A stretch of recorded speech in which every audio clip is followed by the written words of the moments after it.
The sad mourning today for Jerusalem on Tisha B'Av is inherently different today in the year 2016 than it has been for thousands of years. This sentiment was so beautifully captured by the great Rabbi Chaim David Halevi on the first Tisha B'Av at the Kotel after the Six-Day War, which he writes in his responsa, Asay Lecha Rav. He says, I could not help on that day but feel simcha, happiness in my heart, and not only mourning and tragedy. He says, after all, here I am standing at the Kotel outside the Temple Mount with hundreds of thousands of Jews mourning for Jerusalem. He said, when has there been in the history of the Jewish people hundreds of thousands of Jews mourning for Jerusalem, many of them living in Yerushalayim, and many of them coming to visit? He said, when I say the Nachamu prayer, when I said it that day, the Nachamu prayer that we say on Mincha of Tisha B'Av, where we say that Jerusalem is Aveila mikol banea, she is mourning all of her children. Shomema ve'ein yoshev, she's desolate and none of her children live there.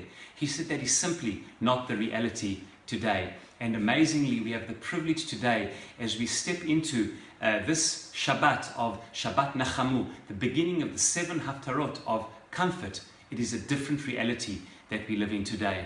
So much so that I want to end and share a Midrash in the Tanchuma based on a pasuk, a verse that we say every single day in our prayers in the Psukei Zimra. We say in Psalm 147, Bonei Yerushalayim Hashem, Nidchei Yisrael Yechanes. God, you rebuild Yerushalayim and bring in the exiles. Why is it that the rebuilding of Jerusalem and the ingathering of the exiles are mentioned in the same verse? And listen to what the Tanchuma, the Midrash, says. In Yomar Lecha Adam, if a person tells you, Shekvar nitkabtzu galuyot, Jews have returned to Israel and Jerusalem has not been rebuilt. Or if people tell you Jerusalem has been rebuilt and the Jews have not returned, do not believe them.